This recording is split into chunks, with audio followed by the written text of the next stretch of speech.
Welcome, numéro 1 du rap malien.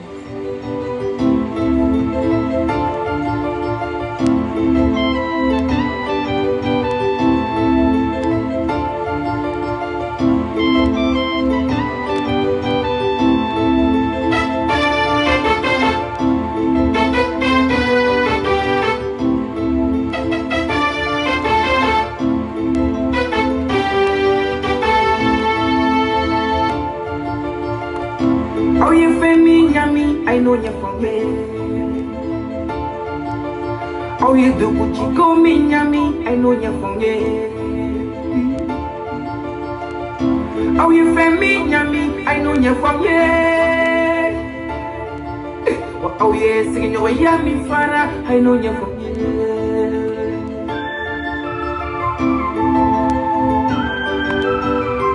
Masina, because yo no colongo no mo becasila watu kutori joro vena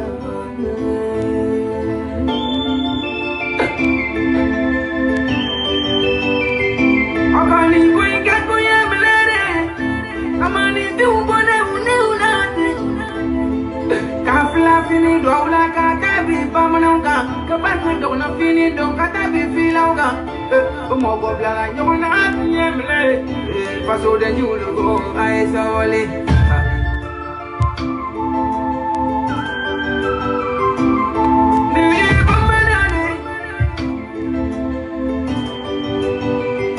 mi fami fulore akui oyeya onyo monyeya akui amoko kudagame kulani mai bayangame dobonita nomo pradela kulani mai bayangame dobonita nomo pradela passe bude beri uraba fulo yiribe kunu araba manifa beri kome be dobonita no kulanida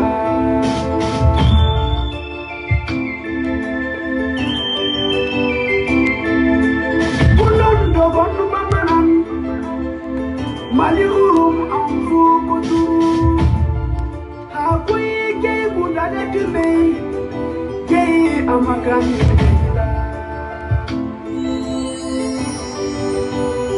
ilana nimikaro hala bikaimi baby don't wanna any mara pulle tantai famle de don't wanna wawade loje kame me jabi go bolbe de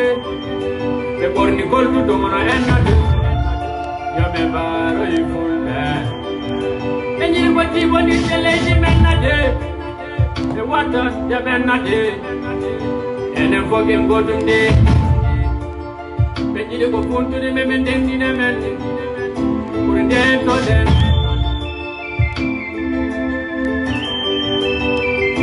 akani kuinga kuyemlere amani tumbone unate kami karabene na ni koira tablina tatabene awu mutei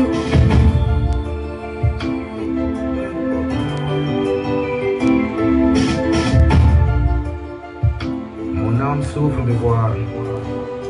que chez moi, certains profitent du malheur des autres pour vivre, faisant véhiculer quelque chose de fictif. Et la jeunesse, petit à petit, perd la confiance en elle. Salut Internet. Malien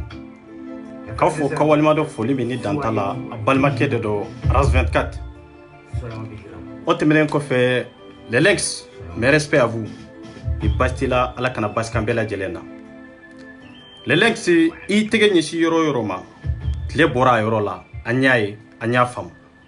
Fitini qui faut que Walmado Foli Mini Dantala, Sigu Fima, Kafo Kawalmado Foli Mini Dantala, Mandenko Bella Jele, Epier Bella Jele, Manga Famille Bella Jele. Malien Bella Jele, Kafo Foli Mini Dantala, Silami Fara, Sinantanka. min bɛ diinɛ la min tɛ diinɛ la an sigi kun ye Mali ko de ye an sigi kun ye jamana ko de ye maliyɛnw o tɛmɛnen kɔfɛ an ka karamɔgɔ an'an fa an'an mɔkɛ an'an ka ɲɛma n'o ye Mamudu Diko ye a y'a ka mitini kɛ kunu a kumana bonya kɔnɔ karama kɔnɔ malidenya kosɔn an b'an da don kuma in na ka walawala mɔgɔw ye Mali bɛ état min na bi a ye fɛn caman fɔ fili caman b'a kɔnɔ a ye fɛn caman fɔ a ye réalité a ɲɛ b'a la an b'a dɔn kuma ninnu olu ye tanw de ye mais est-ce que a fɔ tuma ye sisan ye wa c'est sa question bɛ nin yɔrɔ de kan a ye fɛn dɔw fɔ olu man kan ka fɔ est-ce que ɲɛma kan ka olu fɔ wa non olu man kan ka fɔ conséquence jumɛn b'o o kumakan ninnu nɔfɛ fo maliyɛnw ka se k'a faamu k'a fɔ ko an bɛ yan Mali de kama an tɛ yan diinɛ ɲɛma foyi kama mais an b'u bonya bonya min n'u kan kan n'u ye Mali bonya n'u y'an bonya ka d'a kan parce que anw de b'u kɔ maliyɛnw an ka Diko lamɛn Diko bɛna kuma min fɔ an b'a décortiquer aw ye kelen kelen a ka se ka faamu k'a fɔ ko jamana ye Mali c'est maliyɛn bɛɛ de ta de ye jamana ye quoi maliyɛn den bɛɛ de ta ye Mali ye quoi mɔgɔ kelen ta tɛ Mali ye maliyɛnw an ta ko blende tɛ koyi ko carton don mais c'est quand même grave mais c'est grave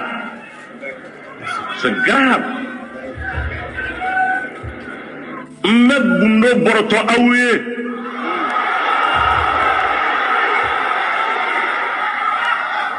a fɔra ko min ye ne den ye ni chef de gouvernement don n taara kama ka taa ɲininka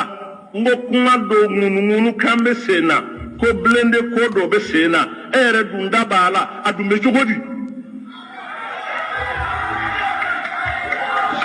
sani n ka kuma i t'a ɲɛfɔ ɲɛna n y'a fɔ n den don n t'a fɛ tɔɔrɔ k'a sɔrɔ min yɛrɛ a bɛ min yɛrɛ fɛ o fana ye n kɔrɔkɛ de ye o nka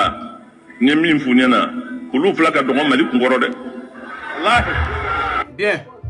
maliyɛnw Diko a y'a ka mitini kɛ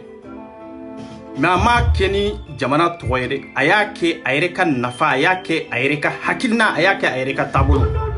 n'an ko malidenya i b'a kɛ ni maliyɛnw ka hakilina ani maliyɛnw ka yecogo ani maliyɛnw bɛ sɛgɛn min na e ko i denkɛ o ye jɔn ye o ye Sise ye o de y'a denkɛ ye mais mun de ye Bubu bila ye bi an bɛ état min na e de ye Bubu ta ka Bubu bila an kunna bi Diko salon ka nin waati e de ye mitini fara ɲɔgɔn kan k'a fɔ ko adamadenw ka bɔ i ni ɲɔgɔn sifike k'a fɔ an ka bɔ Buba ye ka taa Buba ye tagalen ni bi cɛ mun de sanzera Buba ye tagalen ani bi cɛ mun de sanzera ou affaire dɔ de tun b'a aw ni Buba ye cɛ wa ni Buba ye sen dalen tun b'o kan wa aw tun bɛ ko de la ni Buba y'a dɔn n'a y'a sen da ka c'est pour cela que aw farala ɲɔgɔn kan k'a fɔ k'an ka Buba ye gɛn juru ye kunkolo de ye an y'a fɔ aw ye an ko aw tun kan k'a kɛ de an ka IBK de gɛn IBK ka taa mais aw ko k'an ka IBK to yen mais Buba ye de ka taa Buba ye taara i nana ni jɔn ye i yɛrɛ ka kuma i denkɛ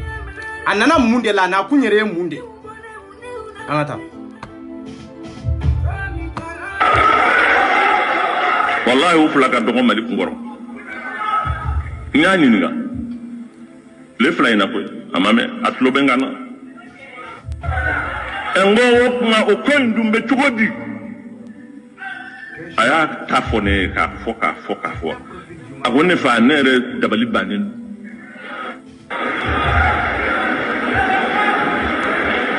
a ko an ɲɛ sɔrɔsiw ni généraux de wuli u ka taa fɛn sugandi u bɛ yan u b'a kalama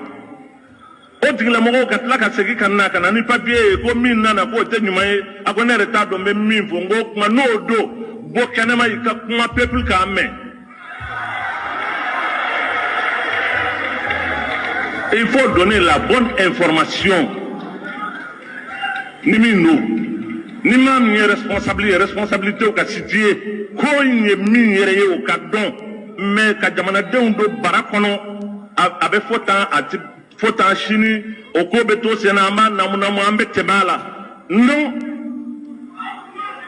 o tɛ kɛ tuguni dɛ. mun na n'a tɛ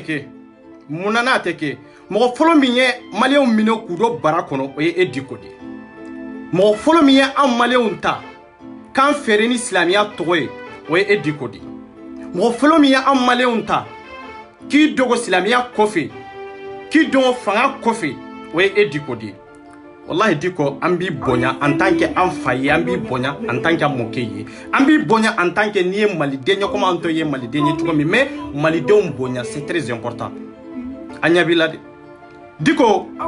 e ko i taara i denkɛ ɲininka ko blende minnu sanna ko blende ɲumanw tɛ ko fɔw de don carton de don Diko o ka kɛ carton ye mais e taara i denkɛ ɲininka kun min na o kun de fɔ maliyɛnw ɲɛ minɛ mais i mana n'o kun fɔ ɲɛ mɔgɔ si tɛ mitini in kɔnɔ ni Diko kumana n'a ye kuma fɔ k'a pɛrɛpɛrɛla tigɛ u ye k'a fɔ ko mitini yɛrɛ sigi kun ye nin de a kɛ kun ye nin de or que mitini kun ye ale ka intérêt personnel maliko tɛ dɛ ale ka nafa bɛ min kan Diko ko ye mitini kɛ k'a da o de kan maliko tɛ o ni maliko de don malidenw bɛ wele ni malidenw tɔgɔ de ye an bɛ wele ni Mali de tɔgɔ ye voilà an bɛ wele ni Mali de tɔgɔ ye mais an ka taa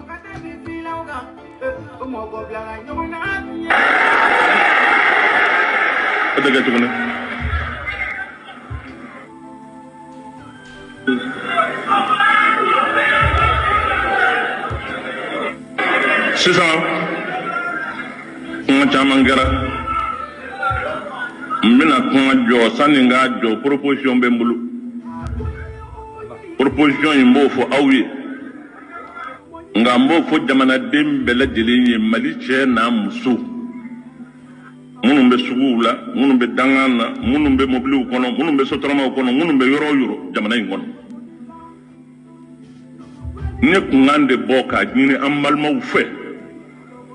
maa minnu ni y'u tɔgɔ wele u k'a kɛ Ala ye u ka ko in jɔ fɔlɔ u ni jama ka ɲɔgɔn faamu yanni jumadon cɛ juma min bɛ na o juma in yan'o cɛ ni kunkan ma bɔ jamana in bɛɛ cɛ ni muso denmisɛnnin ni maakɔrɔba an bɛɛ lajɛlen ka bɔ jumadon a ye jɔ yan'an ka se nin yɔrɔ ma wa n'o de fɔ aw ye ko n ko Diko kumana a kumana de mais a ma kuma fɔ aw ye Diko kumana a ye fɛn jumɛn de fɔ maliyɛnw ye an bɛ c'est-à-dire ko ale ni dɔ kumana i bɛ fɛn jumɛn de jɔ o ye fɛn jumɛn de ye en contraire ni mitini bɛ kɛ i bɛ na de mitini bɛ kɛ kun min na i b'a fɛ ka kun min kɛlɛ e ka kɛlɛ kun bɛ min kan e ka kuma o de kan e kan k'o ɲɛ de fɔ maa minnu taara mitini kɛyɔrɔ la i ka se k'a faamu i ka kɛlɛ kun ye nin de ye i y'an fara ɲɔgɔn kan nin kan de kan mais a y'aw fara ɲɔgɔn kan kan min kan maa 300 min n'a y'u fara ɲɔgɔn kan ale hakili la olu c'est-à-dire olu jɔyɔrɔ jumɛn de bɛ Maliko kɛlɛ la i jɔyɔrɔ jumɛn de bɛ Maliko kɛlɛ la à vrai dire maa 300 dɔrɔn taara jɔ ka e lajɛ ka t'i lamɛn e nana k'olu fara ɲɔgɔn kan kun ye min ye i da ma s'o ma dɛ i ko min ka dabila yanni juma wɛrɛ cɛ o ko ma fɔ dɛ est-ce que o fɔra aw ye wa an ka taa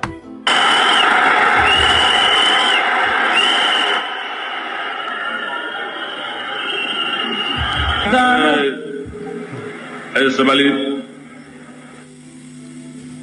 ni Ala ye juma yira an na jamana in an bɛɛ cɛ ni muso denmisɛnnin ni maakɔrɔba ka taa Kidira fo Kidal dugu kana to yen yɔrɔ kana to yen n'an ma wuli ka wuli ka jɔ an yɛrɛ ye ka wuli ka jɔ an yɛrɛ ye hali n'an ye gɔngɔrɔ de ta mɔgɔ tɛ se ka jamana in k'a sago ye n'an ma sɔn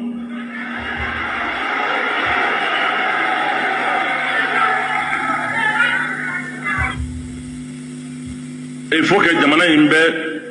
lahalaya min na o lahalaya in ka jɔ o mɔgɔw n'u ma sɔn min fɔr'u ye n'u ma sɔn a ma jamanaden bɛɛ lajɛlen ka jɔ mɔgɔ ma bɛ se min na beretigi ka bere ta jeletigi ka jele ta n'an bɛ se ka fɛn o fɛn kɛ. bien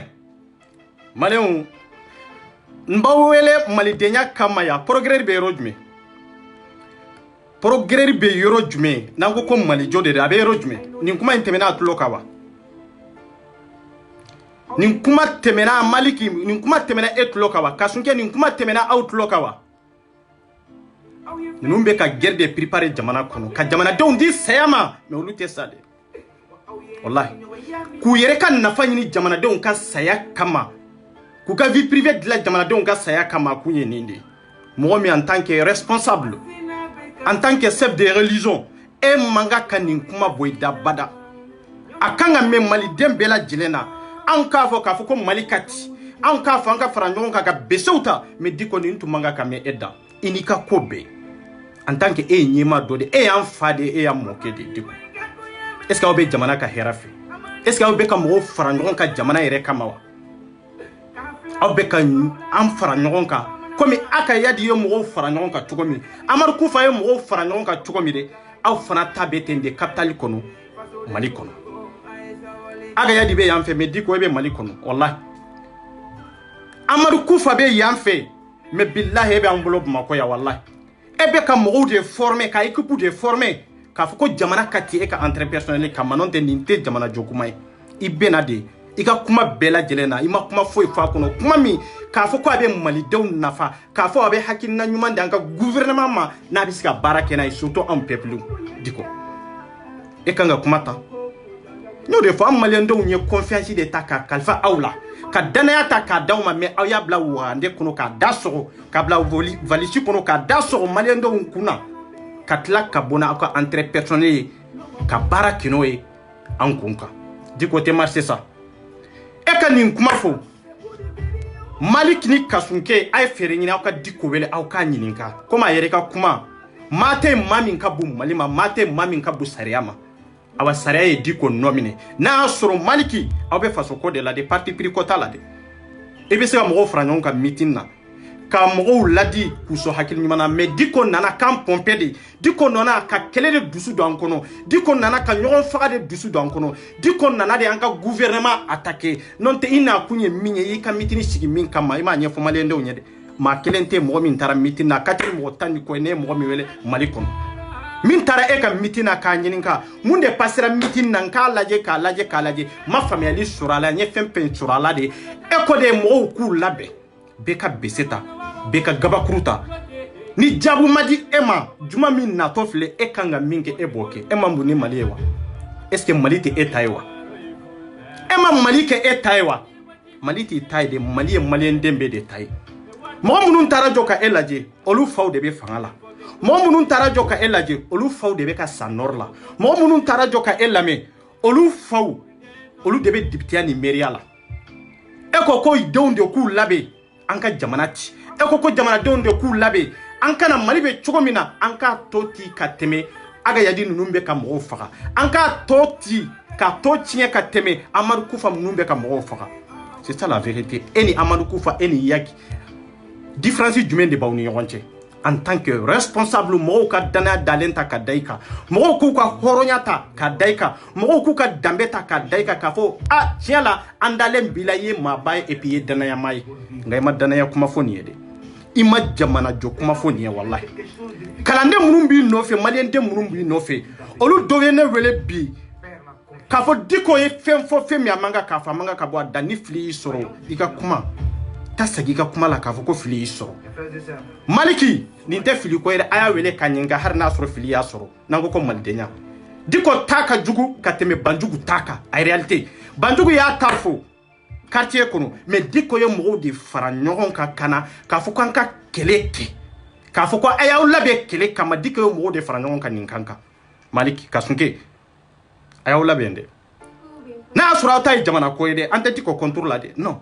an be faso de jugu de contour la mo mi mogote faso lambo de contour la mais aname diko contour la vite kelenge diko mambo ni faso yede e malike kasunka aussi mambo ni faso mais awye faso de lambao de ay faso kon bawo de abe bara la faso de unde aw sigira ka fa obe la kiri de tigan kelen na fem fini nyogonche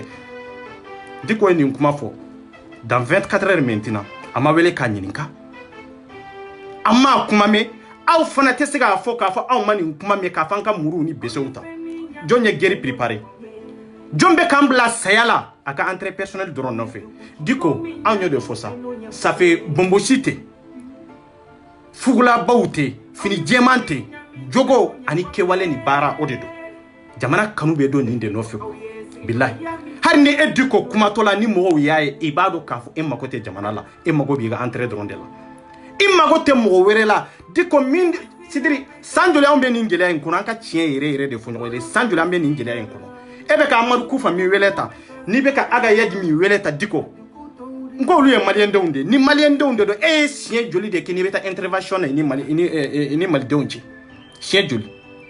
e ma se k'a fɔ olu ye k'a fɔ Mali silamɛw n'an ko silamɛya ninnu nana kɛlɛ kɛ ni silamɛya tɔgɔ ye Aga Yadi ninnu nana kɛlɛ kɛ ni silamɛya tɔgɔ ye Amadu Kufa ninnu nana kɛlɛ kɛ ni silamɛya tɔgɔ ye awa ne de ye Haut Conseil islamique président ye Mali kɔnɔ bi ne taara siɲɛ joli joli cogoya ma sɔrɔ a la Mali alimami bɛɛ ka fara ɲɔgɔn kan autorité ka papier labɔ k'a d'a ma an bɛ taa kuma ni ninnu ye tiɲɛ ka hɔrɔnya ka jamana kunkanko kan min b'u bolo tiɲɛ tɛ nkalon de don c'est ça la vérité aw tun kan ka nin de kɛ o nka i ma nin kɛ e dun ni Kufa ye ɲɔgɔn ye e ni Aga Yadi ye ɲɔgɔn ye siɲɛ joli mais bi e de nani jɔ k'a fɔ i bɛ guerre wɛrɛ préparer n'a y'a sɔrɔ aw bɛnnen de b'a kan k'a fɔ e k'i ta préparer Bamako kɔnɔ ka mɔgɔw fara ɲɔgɔn kan olu ka besew ni muruw ta olu ka marifaw ta ka se ka gouvernement attaquer non diko non dɔgɔyali tɛ kuma n'a kɛcogo de e ka dɔgɔ Mali kungo kɔrɔ wallahi e ka dɔgɔ Mali kungo kɔrɔ diko wallahi i tɛ tigɛ a la k'a fɔ ko e ka dɔgɔ i tɛ tigɛ a la k'a fɔ ko mɔgɔ t'i fɛ i tɛ tigɛ a la k'a fɔ ko fanga t'i la ko mɔgɔ t'i fɛ fo n'i ye nin kɔrɔbɔ don min i ka mɔgɔw ni besew ka bɔ i ni muruw ka bɔ i b'a dɔn o de la k'a fɔ ko ja tigi wɛrɛ bɛ Mali la min tɛ e ɲɛmaa wɛrɛ bɛ Mali la min tɛ e maliyɛndenw bɛ Mali fɛ ka tɛmɛ e kan e diko kan mais i jɔyɔrɔ ye min ye i ma se k'a kɛ diko an tɛ da i la tugun parce que hɔrɔnya kɔnɔ danbe kɔnɔ yɛrɛdɔn kɔnɔ dɔgɔyali tɛ kuma n'a kɛcogo de don yɛrɛdɔn ni hɔrɔnya kɔnɔ gɛlɛya joli joli de bɛ Mali kɔnɔ an ka sɔrɔdasiw ye sako joli joli de kɛ k'a sɔrɔ aw ma kuma ni gouvernement ye sako joli aw tɛ wuli fɛn n'a wuli tuma la k'a sɔrɔ danaya de dira aw ma k'a da aw kan mais n'aw bɛ wuli dɔrɔn a bɛ wuli ni silamɛya tɔgɔ ye silamɛya o de y'an tromper wallahi silamɛya de y'an tromper fɛn fɛn m'an tromper de ni silamɛya de tɛ diko bɔra ni silamɛya de tɔgɔ ye a bɛ ka kuma ni silamɛya de tɔgɔ ye n'i ko i bɛ kuma ni silamɛya tɔgɔ ye e tɛ se ka jamana jɔ sa an bɛ k'o de fɔ aw ye siɲɛ kɛmɛ an ko silamɛya ye mɔgɔ ka vie privée de ye mɔgɔ si tɛ mɔgɔ si ka vie privée contrôle la de mais lien public an b'o de contrôle la e ka vie privée e tɛ se ka n'o mélanger an ka lien public kɔnɔ an ka kɛlɛ public kɔnɔ e tɛ se ka n'o mélanger jamana ka mankan kɔnɔ jamana joliko kuma kɔnɔ k'a fɔ i bɛ baara kɛ n'o ye k'a fɔ i bɛ kuma couverture maliyɛndenw ɲɛna o tɛ kɛ yan tugun an bɛ Mali ko de la min b'an kanu nin kan kan i b'an kanu n'i t'an kanu i b'an kanu nin kan in de kan an bɛ Mali ko de la yan Maliw aw ko diko ye kuma min fɔ a ka meeting na k'o ɲana mais an fantandenw de bɛ to a la ale ka kuma ka jugu ka tɛmɛ Banjugu ta kan dɛ mais n ko Banjugu min nana Maliki mun na n'i ma Diko wele fɔlɔ an b'i kɔnɔ yanni juma cɛ n'aw ye jaabiw d'a ma an bɛ bɔ ni fɛn wɛrɛ min tɛ nin fana ye dɛ ka sun kɛ an bɛ k'aw kɔnɔ aw ka Diko wele k'a ɲininka kun jumɛn de y'a to n'a ko gouvernement ka jaabiw di e ni Ala cɛ e en tant que responsable mɔgɔw dalen bɛ e la Diko e tɛ se ka t'i jɔ de devant public ka mɔgɔw fara ɲɔgɔn kan k'a fɔ i bɛ gouvernement ménager Lɛlɛngi ka kuma tɛ nin ye État talen do otage la dinɛ ɲɛmaw bolo parce que dinɛ ɲɛma ninnu de bɛ État ménager an ko min o de bɛ kɛ en tant que n'o de tɛ an bɛ population labɔ an b'i kɛlɛ an ka gouvernement olu bɛ fanga sɔrɔ wa fanga tɔgɔ de b'u la mais barika t'u la barika tɔgɔ de b'u la mais se t'u ye i bɛ jɔyɔrɔ de la mais dabali t'u ye c'est pour cela qu'an bɛ ka dinɛ ɲɛma ninnu kɛlɛ k'a fɔ ko dinɛ ni fanga ka fara ka bɔ ɲɔgɔn na wallahi faso b'a d'a ma dinɛ b'a d'a ma a kun dɔ tɛ nin ye wa a kun dɔ tɛ nin ye maa 300 ka taa jɔ ka e lajɛ e ma se ka fɛn wɛrɛ sɔrɔ k'a ɲɛfɔ olu ye e ma se ka jamana jɔko kuma fɔ k'a fɔ olu ye e ma se ka maaw kan ka fara ɲɔgɔn kan cogo min sɔsɔ min kan ka sɔrɔ ani nord ka kɛlɛ la san joli min b'an kun na e yɛrɛ tun bɛ intervention na min kɔnɔ san joli san 8 ou san 10 e ma se ka solution wɛrɛ sɔrɔ la fo e ko nord kɛlɛ ka ɲagami minnu bɛ dugu kɔnɔ olu ka tila ka muru ni besew ta an kana gouvernement yɛrɛ de kama an k'u kɛlɛ ka bɔ place la hɔrɔnya bɛ min danbe bɛ min bɛɛ bɛ kuma ɲɛ maliyɛnden ye mais est-ce que be malien den horonye wa bebe kuma nye islamien est-ce que islamia be mi arabu ba fo yoro la ka foko jahiliya kunte femere femini ba don e ba do femi amani e katla ko ke o e munye e kanga vele to jumendela wala o te to alire abado mbe kami fo diko ya lame diko ma lame diko no fe mo be ni vocali be ni lame nega ni video ende ba lame de ambia maliko de la de ni diko ye ni fo aboton ko abolen ko fe meeting ke yoro la aw ma se ka diko ladi diko ye flieri ka kuma wala fere nyini ika video fitinin ke ka yoro do justifier yere ka fo ko tiens la nyeni nyoro ni fo mais fili de soro mais mo ke ina fo mo fo parce que autant te faso koy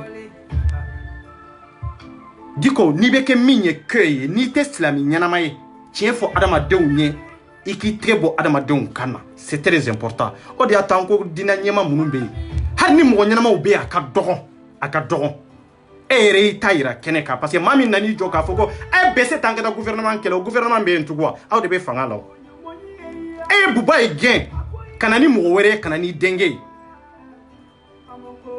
me itunganga ibeka de gende munani ma ibeka ge parce que ibado ni dama wala ibe joro mina obetikela ata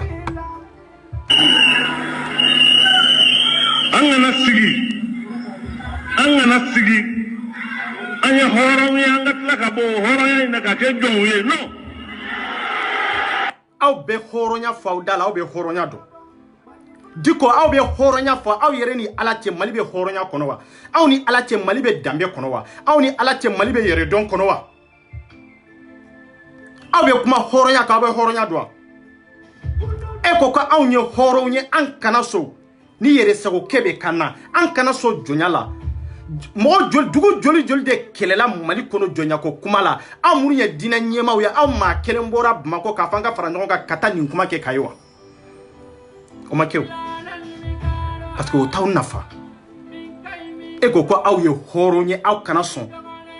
ni jomaya be ka ola mais jomaya be ka ke mununya aw te sika kuma ola parce que ni ame ko jonya be sagi kana dine de kono parce que dine de nana ni jonya mais aw dine nana ni jonya aw ye dine karamaw ye aw ye dine nyemaw ye mais munana aw te kuma okungango kuma ka chape dine kelebe yoromi dine kuma be na yoromi aw te kuma okande c'est dire aw date minna aw te kodo minna min kalan tawla min donia tawla de aw be ta kuma odeka aw be ka kuma politique aw te politique do aw be dine min do kewale jugu munun ba kono est ce aw be ka kuma na yewa est ce aw be ka adama don fara nyon ka kono wa ma joli de bugara ni jonya ko na mali kono ma joli de kelela ni dine ko na mali kono ma joli de fagara ma joli de tege tiera nor la diko afsera ka boka kuma ni nawa mais ebena gouvernement attaquer kunjumende la pour quelle raison ebe gouvernement attaquer dans le tibolo prévu tibolo parce que anka sorasu bimato anka sorasu bekasa ferema nyino law ebe boka ni mitini ke ko sorasu bekasa ou bien bandu beka attaquer manga ou bien femere beka ke comme beka kuma couvrir tiride o France yanga problème France tanga problème ka problème yere fanga mbese ka fo ibise iga kuma nyerebe France de ka parce que ibise beka fo de ka fo ko France de yanga problème oui bien vrai que bebo do France yanga problème même France ou yere ba do France Mali problème Afrique be problème France de bebo kalama mais faut tomate sisanye kwa diko c'est ça bana kumbe ka sani bana franke ok akanga uli wati mi awte uli wati de ko tunanka wati mi bana nale wati mi ka fambe solution nyinala solution be sorola aw du nyaba la ambe dugu min kono aw nyaba la gelea min banka e diko bo kalama e ma wuli o wati kande mo gelea la fo ko tara kan tege da wati mi ebe wuli ka bo be kele bolo de da non diko no ete mali kungo kono ni e mabai mali kungo koro e madini de wallahi te mabai wallahi ni e kele kele ka fo be ka waso ni ka islamia de ka fo e dine nyimai non dine côté mali e pele kidi c'est ça la vérité mais pele kile iye munu fara ɲɔgɔn kan chrétien ta la de bolisona ta la de iye ma munu fara ɲɔgɔn kan a bɛɛ y'i nɔfɛ mɔgɔw de e nɔfɛ mɔgɔ nunu olu ka dɔgɔ mali kungo la bilahi aw mali ke ay diko wele aw ka ɲininka diko ye guerre de préparer c'est pour cela que bi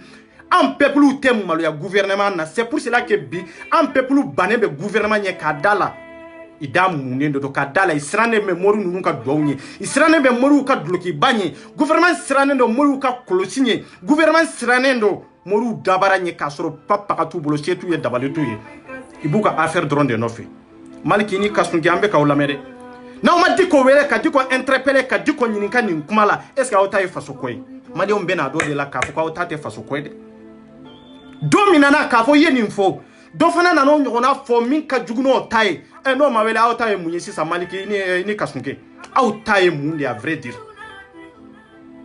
auta e minye mali on bena don ka soro on makuma anta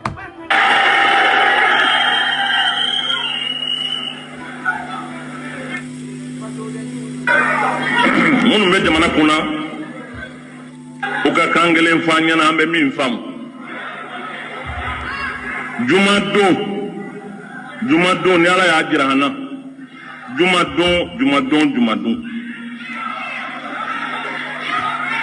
jumadon ye yawmal furqan de ka ko in faranfasiya k'a bɔ ɲɔgɔn na kɔni a bɛ kɛ juma in na ni ala sɔnna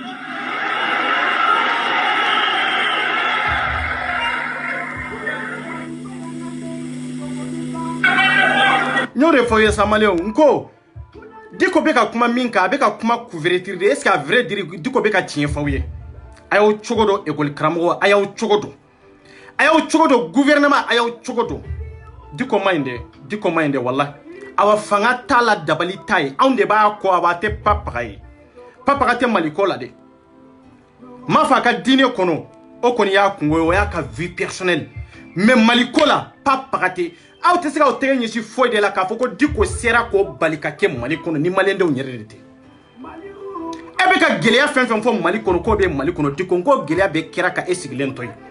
o gɛlɛya bɛ kɛra ka e to alimamiya la ye o gɛlɛya bɛ kɛra ka e to haut conseil islamique présidentiya la ye o gɛlɛya bɛ kɛra e sen kan militaires fagara e sen kan an faw tegew tigɛra e sen kan an baw violera ka e to yen diko o bɛɛ la e b'i nɔ kuro in na fɛn sera ka bɔ a la wa fɛn sansera wa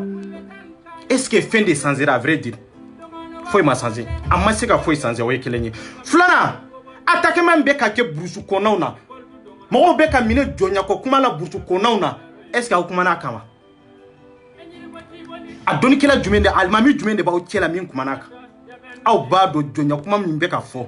a tiena ngalo aw ba do ne ba do aw be min kala ne o kelen de kala aw ba do min ba kono min ta ko aw bodo nyode fonko abe sagi abora dine de kono abe sagi kana dine de kono mais ni dine ko kuma nana aw teye mais ni fanga ko kuma nana aw dabola ibe place nyini de law diko ite tige yere la foni mali ka president ya nyini ite tige yere la ka fo ko fanga tila ka fo malendo ti fere fo do mina ni ko be ke mali president nyamba do de la ka fo ko billahi ka parti te pas pareil mali kono awa hari te la metugu c'est ça la vérité ebe ka geleya murun fo mali be geleya kono mali be geleya jumen kelen de kono ne ebe se ka fembo mali be geleya jumen de kono min make S5 e mabo min kalama mali be geleya jumen de kono diko ka e dogolon to gouvernement ko fe ka gouvernement talent to otazila ebolo mais si ça ibe bo ni kun jumen de parce que mo bani ma gouvernement nyere bani la isone ntie tout parce que ibado e ka fota atemine kunu yi ka mitini beke munarasta makumai parce que arasta te sika kuma yo ene arasta te kankelen fana ka ni yoroni na ebe ka France mi accusé arasta ko aw ka boni prévu e folo arasta odi ato arasta masonka kuma masonka di arasta ma parce que aw be nyogon je yoro do lo c'est ça la vérité c'est pour cela que kuma ma di arasta ma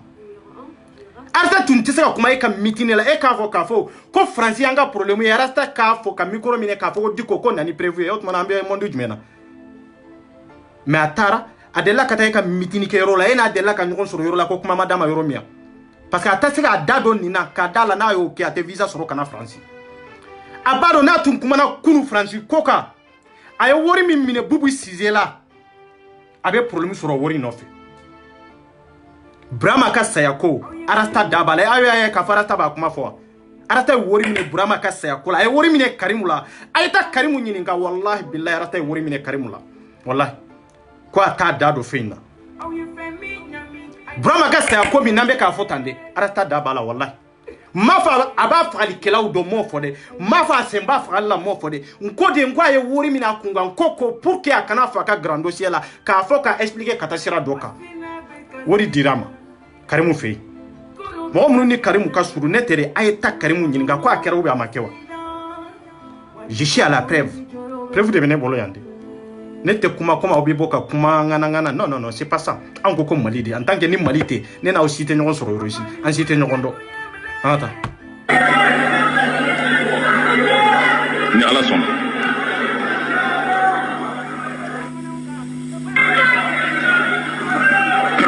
amani ni ala fait ala ka man ya na herala aka hakil nyuman damma mais il faut qu'an ɲɔgɔn faamu kuma na cogo la fili kana do kuma la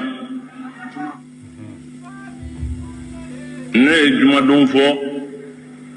yɔrɔ min do ani waati min do ni ala sɔnna a b'a tulo ma jɔ o bɛna fɔ aw ɲɛna mais jumadon in na ne m'a fɔ o don kelen in na ko an ka bere ta ka taa o jumadon in na dɛ voilà ni yɔrɔ la munna n'a ma fɔ ko jumadon yɛrɛ la aw ni bere ka bɔ ou aw ni bese ka bɔ pour que ale ka affaire be se ka ɲɛ cogo min parce que a be gouvernement de ménager nin kɛcogo la ka ministre ménager ka député ménager ka président c'est-à-dire an ka président yɛrɛ i be ka de ko bagabaga nin kɛcogo la k'a fɔ yani jumadon cɛ n'i ma nin kɛ n bɛ geri wuli k'a jɔ Mali kɔnɔ ya fɛn tɛ bɔ a la e hakila mɔgɔ de b'i ko diko kan'i yɛrɛ nɛgɛ billahi kan'i yɛrɛ nɛgɛ wallahi kan'i yɛrɛ nɛgɛ maa 300 in tɛ wallahi maa 300 o ka dɔgɔn Mali kungo kɔrɔ wallahi jamana min ye million 19 ye million 19 maa 300 ka ta ka bɔ la k'a fɔ ko an banna nin na ko an tɛ sɔn nin ma n'o tɛ an bɛ tiɲɛli kɛ aw bɛ taa yɔrɔ jumɛn ne t'a dɔn aw b'a fɛ ka min de kɛ aw bɛ mun de kɛ n'i t'a fɛ walidenw k'u di saya ma diko sabali ni gouvernement fana sɔnna ka e jaabi nin kɛcogo la k'a sɔrɔ anw tɛ jaabili don nin na an tɛ kun don nin na e ni gouvernement bɛnna mun de kan parce que e mana fɛn fɔ anw ye meeting na i mana fɛn fɔ mɔgɔ t'a dɔn i ka kɛlɛ bɛ fɛn kelen min kan e ka meeting yɛrɛ kɛra fɛn kelen min kan Faransi kɛlɛ in dɔrɔn de don parce que n'i bɛ kɛlɛ kɛ a perpétra tigɛ mɔgɔw ye mɔgɔ minnu taar'i lamɛn i ka se k'a faamu e ka kɛlɛ ye ka Faransi de dénoncer wa e ka kɛlɛ in ye nin de ye wa Faransi ka taa ka bɔ yan wa ou e ka kɛlɛ ye mun de ye sɔrɔdasiw bɛ saya min ma Amadu Kufa ninnu bolo a ka yadi ninnu bolo e ka kɛlɛ ye nin de ye wa ou bien e ka kɛlɛ ye jumɛn ye an ka c'est-à-dire an ka jeunes minnu bɛ n'u tɛ baara la ni usines tɛ ka jɔ ni sociétés tɛ ka dayɛlɛ ni centre d'information tɛ ka dayɛlɛ e ka kɛlɛ ye nin de ye wa ou bien e ka kɛlɛ ye dɔgɔtɔrɔw ka kɛlɛ de ye wa n'u bɛ grève min na i k'a dabila e ka kɛlɛ ye nin de ye wa i ma fɔ n pɛpɛrɛ latigɛ maliyɛnw ye dɛ ou bien e ka kɛlɛ ye mun kelen de e ka kɛlɛ ye de k'a fɔ ko école maîtres bɛ yen ko an denw tɛ ka kalan e ka kɛlɛ ye nin de ye wa mais i ye kɛlɛ bɛ kɛ kɛlɛ global o tɛ jamana jɔ o tɛ se ka kɛlɛ o o tɛ se ka kɛlɛ o ye de i bɛ fɛn dɔ de nɔfɛ e bɛ sɔrɔ e b'a dɔn o tɛ se ka ɲɛnabɔ e bɛ école maîtres ka kɛlɛ la e bɛ Faransi ko kɛlɛ la e b'i tɔ la tugun e b'a fɔ k'a fɔ ko e bɛ na kɛlɛ min bɛ nɔrɔ la e k'o kɛlɛ fana kɛ ne t'a dɔn e bɛ kɛ mɔgɔ joli ye sisan o ye de affaire wɛrɛ de bɛ e bolo affaire min ni gouvernement sen dalen b'a kan e bɛ ka kɛlɛ kɛ n'o de ye o de y'a to i ye kuma couverture k'a fɔ aw kana kɛlɛ kɛ yan ni vendredi tɛ fɔ e ka jaabi sɔrɔ maliyɛnw ka jaabi sɔrɔ wa ou bien e Diko ka jaabi sɔrɔ ne t'a dɔn e y'i yɛrɛ de bila Mali ɲɛ wa ka Mali bila kɔfɛ wa ou bien a kun ye mun de ye i b'a fɔ de ko jaabi ka di maliyɛndenw ma i ka jaabi di maliyɛndenw ma i ye jaabi jumɛn de di parce que an t'a dɔn i bɛ na ni jaabi min ye i bɛ n'i ka kɛlɛ pɛrɛpɛrɛ latigɛ mɔgɔw ye n bɔ kun ye nin de ye kɛlɛ min bɛ yan fɛ o de ka dabila n'o dabilara solution wɛrɛ bɛ ɲini kɛlɛ wɛrɛ la taabolo wɛrɛ la c'est ça la vérité nka n'e nana ka fɛn fara ko Mali bɛ cogo min na cogo ka ca Mali la Mali bɛ cogo min na kɛlɛ ka ca Mali la Mali bɛ cogo min na situation jugu ka ca Mali kɔnɔ voilà côté dɔ bɛ yen i b'a sɔrɔ kɛlɛ tɛ yen mais dɔgɔtɔrɔ kɔntanya bɛ olu la sira kɔntanya bɛ dɔw la ji kɔntanya bɛ dɔw la kuran kɔntanya bɛ dɔw la dɔw bɛ yen attaquement de bɛ olu sɛbɛ olu kan ka taa dugu minnu na i tɛ se ka taa dugu ninnu na ka da la bandiw bɛ yen dɔw bɛ yen i b'a sɔrɔ gɛlɛya wɛrɛ bɛ yen comme nɔru cogoya i b'a sɔrɔ an ka sɔrɔdasiw bɛ ka minɛ ka faga o yɔrɔ la mais i b'a sɔrɔ sɔrɔdasiw tɛ ka faga k'a ye mais e ka kɛlɛ ye fɛn jumɛn dɔrɔn de ye c'est ça la vérité an ka se k'o dɔn mais e m'o expliquer maliyɛndenw ye o e nana de dɔrɔn ka na n'i ka politique ye k'i yɛrɛ kɛ politicien ye k'a kɛ comme i ye dɔnnikɛla i ye kalankɛla i ye maaba ye confiance taara ka da i ka Diko mais i y'a bila wagande kɔnɔ k'a da tugu an de b'a yira maliyɛndenw na wa Diko i tɛ papaga ye Maliko la m'a fɔ i ka diinɛ kɔnɔ dɛ o y'i ka diinɛ o y'i ka vie privée comme ne ka diinɛ ka vie privée bɛ n bolo cogo min mais jamana kungo di ko e ka dɔgɔ walahi e ko i bɛ ka dɔgɔ mais e ka dɔgɔ Mali kungo kɔrɔ n'i bɛna kɛlɛ kɛ ni malidenw ye i bɛ kɛlɛ kɛ ni Mali de tɔgɔ mais kana t'i dogo diinɛ de kɔfɛ k'a fɔ i bɛ gouvernement bagabaga ni diinɛ kɔ k'a fɔ i bɛ gouvernement de bagabaga ni diinɛ tɔgɔ ye non o kuma tɛ walahi gouvernement kana sira diinɛ ɲɛ dɛ diinɛ ye jamana sɔrɔ yan de jamana de ka girin ni diinɛ ye diinɛ ye jamana sɔrɔ yan de c'est ça la vérité na aw tɛ n'i bɛ ka tɛ Mali bɛ ɲagami n'an ka ministres tɛ Mali bɛ ɲagami n'an ka députés tɛ Mali bɛ ɲagami mais n'u y'a kɛ k'a ɲɛ a ɲɛ bɛ fu ye n'u m'a kɛ k'a ɲɛ an kan k'u kɛlɛ cogo min k'u kɛlɛ ko in kan ka ɲɛnabɔ cogo min a ka ɲɛnabɔ o kɛcogo la mais e ka n'i sigi devant public k'a fɔ ko an ka bɛsɛw ni muruw ta an ka taa nin kɛlɛ kɛ mais an t'a dɔn an bɛ taa kɛlɛ kɛ kun min kan o est-ce que minnu bɛ e kɔ i bɛ ko kalama est-ce que minnu bɛ e ko faamuyalikɛlaw ka duguw la o parce que caman bɛ yen i tɛ faamuyali kɛ i tun kan ka e ɲininka de mitini kun ye mun de n'i y'a ye e ka mɔgɔw yɛrɛ ne wele e yɛrɛ ni mɔgɔ minnu ka surun k'a fɔ ko RS 24 n'i ka numéro ɲini k'a sɔrɔ de k'i wele vraiment an karamɔgɔ ye mitini kɛ bi mais an tun t'a dɔn a bɛ kuma minnu fɔ an tun t'a dɔn a bɛ c'est à dire an yɛrɛ bolo a kan ka min fɔ a m'o fɔ an yɛrɛ bolo min man kan k'a fɔ a taara o de fɔ mɔgɔ yɛrɛ tɛ mitini yɛrɛ kun don anw ni Diko bɛ ɲɔgɔn bolo an bɛ réunion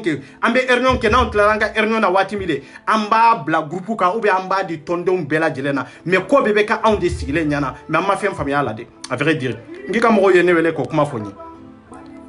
i y'o kuma fɔ n ye kun jumɛn de la e n'u bɛnna ko jumɛn de kan ko min n'i ma se k'a pɛrɛlatigɛ mɔgɔw ye ko jumɛn de passera aw ni ɲɔgɔn cɛ e bɛ ka kɛlɛ jumɛn de kɛ place ko kɛlɛ e bɛ ka kɛlɛ jumɛn de kɛ k'i ka parti ka taa ɲɛfɛ non e ka parti in tɛ sa a ye baara kɛ n'aw ye diinɛ ɲɛmaaw ye a ye baara kɛ ni diinɛ tɔgɔ ye mais aw kana fɔ de aw bɛ diinɛ de kɛ ka jamana ɲɛmaaw k'olu mélanger k'olu bagabaga i ka sɔn aw ka fɔta ma en tant que n'aw ye diinɛ ɲɛmaaw ye aw ye diinɛ ɲɛmaaw ye o b'a yira k'a fɔ aw ka fisa ni maliyɛndenw tɔw ye aw ye diinɛ ɲɛmaaw ye o y'a yira k'a fɔ aw ka fisa n'an ka président ye aw ye diinɛ ɲɛmaaw ye o b'a yira k'a fɔ ko fanga b'aw la ka tɛmɛ anw ka députés kan ou bien fanga b'aw la ka tɛmɛ anw kan non en contraire diinɛ kɔnɔ aw ye kalan min kɛ n'an ma se aw ka niveau la o dɔnniya fanga b'aw la ka tɛmɛ anw kan mais fɛn min ye jamana jo hakilina ye o fanga t'aw la ka tɛmɛ anw kan de c'est ça la vérité aw tun kan ka nin yɔrɔ de faamu mais i ka maa dɔw bɛ yen olu banniɛ de olu banniɛ ne b'o f'i ye Diko yarɔ ni ne bɛ kuma i ka mɔgɔw bolo k'a fɔ ne bɛ e juguya la ou bien n bɛ k'i dɔgɔya bilahi ne tɛ k'i dɔgɔya ne bɛ ka kɛmɛ de f'i ye en tant que responsable ka maaw fara ɲɔgɔn kan n'i bɛ bɔ i ka kuma préparer ka bɔ n'a ye ka n'i sigi dɔrɔn micro la dɔrɔn ko kuma ka di ye i bɛ kuma n'i ko i bɛ kuma dɔrɔn i bɛ don fili de kɔnɔ ni conseil kɛla ɲɛnama t'i bolo Diko i bɛ fili de kɔnɔ awa ne b'a f'i ye bi Diko mɔgɔ min y'i ka conseil mɔgɔ min bɛ k'i conseil a tɛ k'i bila sira ɲuman kan dɛ c'est ça la vérité a tɛ k'i bila sira ɲuman kan aw bɛ ka fɛn fila fana ɲagami ɲɔgɔn na aw bɛ ka diinɛ ani jamana ko kɛlɛ aw bɛ k'u ɲagami ɲɔgɔn na aw bɛ ka diinɛ kɛ ka fanga de kɛlɛ o de tɛ marcher c'est ça la vérité o tɛ marcher diinɛ tɛ se ka anw ka fanga kɛlɛ ka bɔ yen Mali ye pays laïque de kafiriw bɛ se ka fanga kiritigɛ bɛ se ka fanga kɛlɛ k'u ka hakɛ sɔrɔ silamɛw bɛ se ka fanga kɛlɛ k'u ka hakɛ sɔrɔ mais silamɛw tɛ se ka fanga de kɛlɛ ko fanga ka sɔn olu ta ma kafiriw ta bɛ kɛ cogo di chrétiens ta bɛ kɛ cogo di c'est ça la vérité n'an ko an ka tiɲɛ fɔ ɲɔgɔn ye an tɛ tiɲɛ fɔ ɲɔgɔn ye ka taa ka bɔ yan e filɛ ka min kɛ ni chrétien ɲɛmɔgɔ min b'an bolo Mali la n'a fana y'a ka jama fara ɲɔgɔn kan ka nin ɲɔgɔnna fɔ est ce que o jamana bɛ basigi minnu bɛ yen minnu tɛ diinɛ la n'olu fana y'u ka jama fara ɲɔgɔn kan nin kan kan k'a fɔ u bɛ kɛlɛ kɛ n'u ka taabolo tɔgɔ ye k'a fɔ k'u bɛ gouvernement attaquer k'a bagabaga n'u ka taabolo tɔgɔ ye est ce que o jamana in bɛ basigi yan ne kɔni ye silamɛden de ye n wolola silamɛya kɔnɔ ka mun silamɛya kɔnɔ ko n bɛ silamɛya de dɔn ne de dalen b'o la mais mɔgɔ min dalen t'o la dun e n'o ye taabolo kelen ye awa n'i b'i ka kɛlɛ kɛ i b'a kɛ de taabolo ko t'a la ka n'u bagabaga ni silamɛya de tɔgɔ ye bagabaga ni jamanadenw de tɔgɔ ye bagabaga ni peuple de tɔgɔ ye c'est très important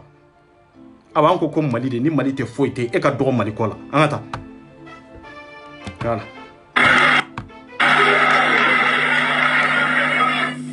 o jumadon de an b'a décréter ni an ma kibaruya sɔrɔ ni jamana ma kan wɛrɛ jira an na à partir de jumadon le peuple malien prendra son destin en main.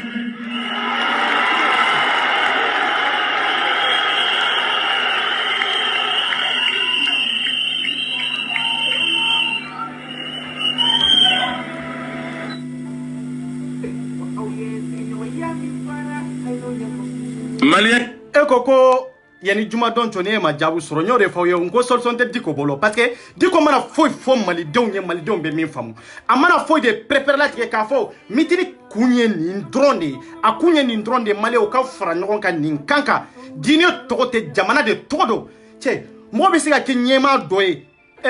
munu manga fonction publique kono ibeka islami de mais atisi ka barake ni islami u doron ka hakilina atisi ka barake ka fo ko ale islami abe barake munde ko ale mali president abe barake ni ninde etunganga barake ni ninde mbaw fara ngonga mbe barake anga gouvernement nyini ka kunyu mende yato ni France banka terika kunyu mende bato ni avion mbe kana anga raison dola ka marfa ujigi ka mogo ujigi nu be kanka mogo fara nante avion shido nanta boyrodo c'est ça la vérité ibena de ka kele prepare la tige mogo ye mogo be se ka engagé ki deme an be se ka solution sura la mais ni en nana de inana kele ke kumina obe jukoro de mais be ka kuma ni minye e be ko couverture de ibe ka on de la jarabi kam la kele kono e hakilla nanye ni kele ke nan sarambe do arjine kono arjine be bolo non arjine te bolo billah naw dalembe arjine la aw be ka min ka o manga kaki naw dalembe arjine la bide ya to an ga jamana in kono mali kono ni e kalanke iga kalan banen ko fe ikanga information mununke kiga kalan ton dafa ka fo ko ate ka fo ko te mali kono auto kalam ha hara ikanga sidiri anga dotro misioni munumbe ka fo ku ka kalan banen ko fe ikanga information do de ke ka fara ka fiunka ka dunya weru sura kono ka hakili ma weru sura kono est-ce que société be mali kono ate ngo beta istadi drone de ke dotro sola ibeto istadi drone de ke haro fana barate haro fana foi te dunia te rula foi te sigala tanga jisa najigin krefe anga baroke anga club anga siretimi anga sinsa mi yanfe ni ndron de be diko aw kanga ni kele de ke jamana kono c'est la vérité ni o kele ke no basira wati mebe kele wereta mais aw seraka aw dado kele jumende la ka foko ni kele in seraka ke tinye na make bubai tagali droni na make bubai tagali droni a kele te est-ce a kele be mais c'est la vérité ay tien fo malendo nyesa nango ko dine yanka jamanati dine nyema o de yanka jamana nyagama mbolo aba fo kambe dine contour la otona dine nyema e dine do rewa non dine nyema e nyema de me dine te dine doté dine hakilna de nimbe kongolo la c'est ça la vérité voilà ata mo million mugane alaje ninte hari mali population hake ata don yere ata do on est à la tête diko bi sira munde ke politique kono politique yere la diko be munde do politique la anga chien fo nyonyede diko be munde do politique kono papa ata do kono papa aw sara munun tugulemba ko abba munun tugulemba ko ka fo ko diko e dine nyema aw ko dine nyema o katake politique moye aw ko dine nyema o ka fo ko ale be politique kala ko abe mo fra ton kala ko abe jamfan ton kala ko ale be kalabanti anton ko ale be do la ko kala e me horonya bemi dambe bemi diko bolo ale ka fsana awnya a taw ni papagache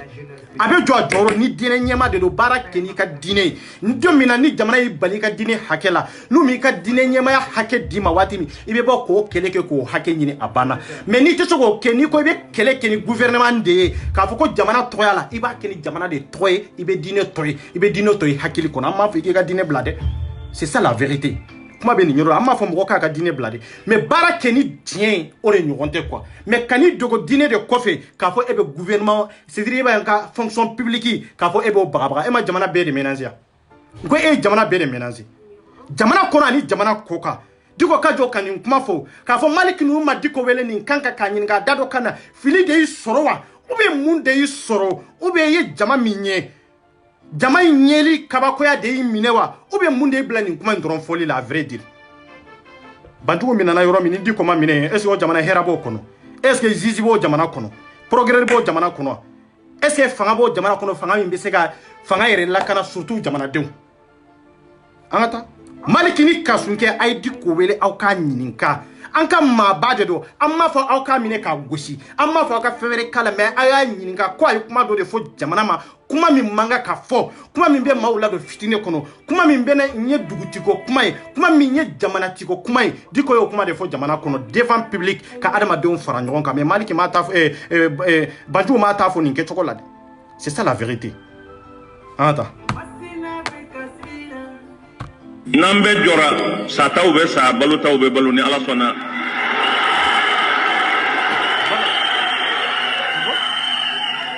aw y'a ye a bɛ ka mɔgɔw pɔnpɛ k'u bila gouvernement na a ye muruw ni besew ta aw kana an ka gouvernement attaquer an ka wuli ka kɛlɛ kɛ k'u gosi an bɛ marifaw ti an bɛ besew ta o tuma na ale y'a damana gouvernement dɔ de ya ale fanga wɛrɛ de b'ale bolo min tɛ Mali fanga min bɛ malidenw bolo wa o tuma Mali kɛra fila ye c'est ça Mali kɛra fila ye non Diko an ka danaya taara ka bɔ i kan wallahi